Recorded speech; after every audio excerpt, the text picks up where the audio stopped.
เราคณะนักเรียนลงกลุ่มแต่ตัวดำน้ำตัวอย่างวิววันจุดเราสื่อสารจิตวิทยากร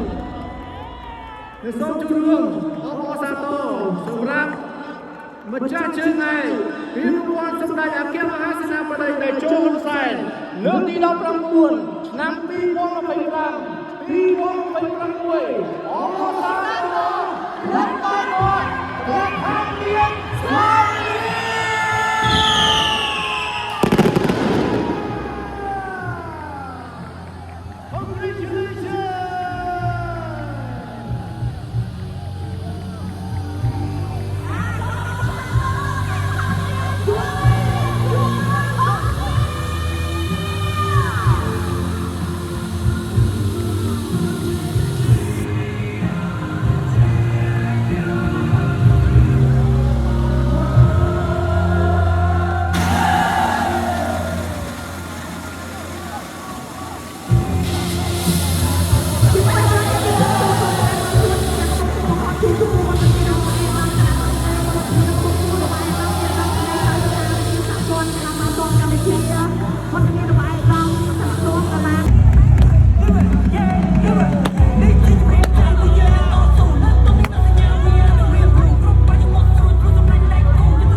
เ